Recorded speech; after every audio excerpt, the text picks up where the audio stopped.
Awesome, awesome. Well, let's actually stick right there for a minute. Let's do Lions first. I'm gonna flip this script up just a little bit because you're kind of leading right into it. So yeah, the environment. I mean, clearly I was listening on the broadcast, and they're like, "This is like a college football game in here." It was so loud. You could tell that Ritter was bothered, and I mean, really, Brant, the Lions did exactly what we talked last time about what we wanted them to do, which was to put pressure on him. They did. I mean, at one point, I think I saw they had 5 or 6 sacks. I'm not sure exactly how many they ended up with, but they brought the heat. And to Aaron Glenn's credit, he changed up schematically what they were doing. Like after we kind of complained at the lack of aggression against the Seahawks, to his credit, that's what good coaches do. You go out and make an adjustment, and clearly he had an idea to make Ritter uncomfortable, to contain Bijan Robinson, which I thought they did an outstanding job of.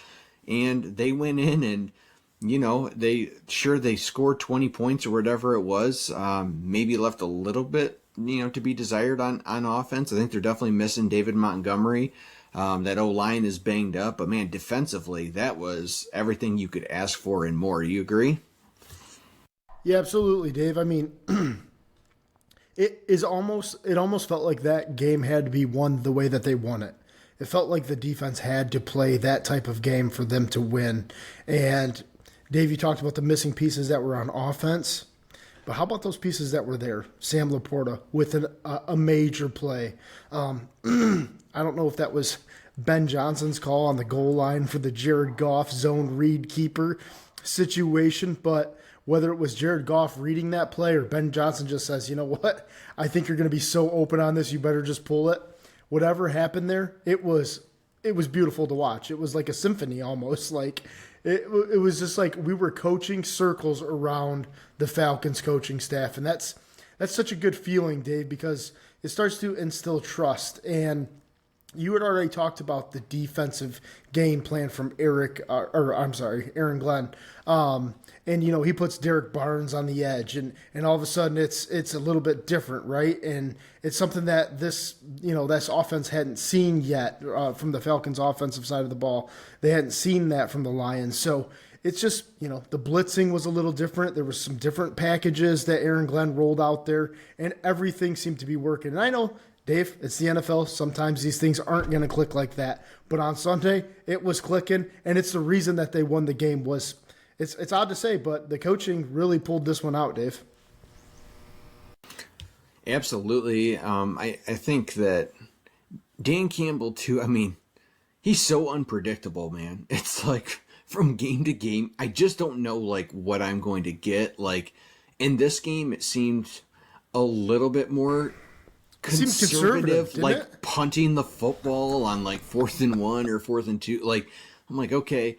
But at the same token, it's like if you're a opposing coach trying to plan for that, like you just plan for the unexpected, basically. Like it is kind of hard to get a read on him. But, as much as I love when Dan is, doing these crazy things and getting them at times like it's a video game, it's also nice to kind of see like an NFL head coach out there just coach a sound game and get off the field and leave a team with 6 points. Like I was really, really happy with this performance. I thought it was exactly what the Lions needed, and they're right back on track. So here we are sitting at 2-1, and you've got your first divisional opponent of the year in Green Bay. And it's a quick turnaround. Brant, you know how I feel about Thursday Night Football. Not a fan. Sloppy games. They've had a better slate of games this year, in my opinion, than they normally do for the Thursday night. So that's been cool, but not a fan of Thursday Night Football, especially for a team like the Lions right now that are battling injuries. And, to have a few days to turn around and go suit up and do it again, you wonder. I know Taylor Decker went out and said that he wanted to play, but, he had to be cleared. And, I mean, the Lions are, although there wasn't too much more bloodshed in terms of injuries from that Falcons game, they're certainly way less than 100%. And, Brant, I guess let's lead in there to this Packers game. What are you expecting to see Thursday night at Lambeau? Is this Packers team that's been a pretty pleasant surprise to the league, I would say, in the start of the Jordan Love era. They had a big comeback win against I think it was the Saints this past weekend. Your thoughts on this team and this upcoming game, and your thoughts on what Detroit needs to do to get out of Lambeau with the W? Yeah, Dave, I think you touched on it a little bit. Thursday night games tend to just be gross in general. And the things that I don't like about them with the quick turnaround is not everybody's healthy. You don't get a full game plan. You don't get a full game prep. And especially when we're talking about divisional games. Dave, this game is massive. I mean, for it to come on a 4-day rest is 3-day rest, whatever it is. I don't like that, Dave. I don't like the fact that it has to be like this. But nonetheless, this is your schedule and you have to deal with it. So I would expect it to be another defensive battle. I would think the under's probably in play here. I think they beat the Saints 18-17, and the Packers are not lighting anybody up by any means, but they're doing enough. They're playing sound enough football. Jordan Love has been good enough. Their receivers are actually a little bit – I know last year, Dave, you and I talked about Romeo Dobbs a little bit, Dobbs. He's really come on the scene this year. He's played really well. Jaden Reed, obviously, out of Michigan State. Christian Watson, who knows if he's going to play, could be a factor in this game. But their offense has been good enough. And with that offensive line, Dave, they're going to push you around a little bit. I would definitely expect this to be a low-scoring game. Can the Lions battle it out enough to get a win?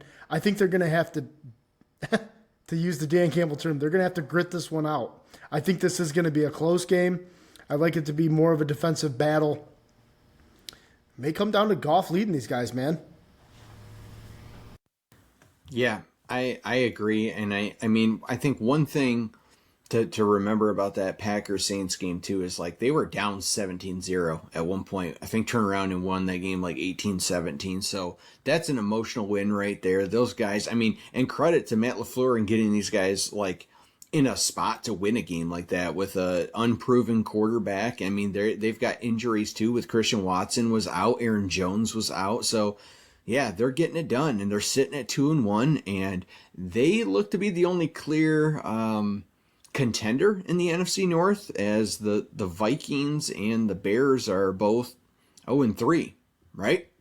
So yeah, this is a big game. It's a really big game, actually. This is the difference of being 3-1 or 2-2 because you're either on top of the division after Thursday night or you're sitting in second. So yeah, it is only 4 weeks in, but it's a super important game. And I think just like you said, Brant, it's going to be a gritty one. And we will talk and make our predictions here in the betting segment when we get there. But man, I'm just hoping for continued health for this team. Like, give me a couple of guys back, or these guys that are hopefully on the mend. They're going to need guys like Brian Branch to have a game like he had this past weekend, just absolutely step up. That's what this team needs right now.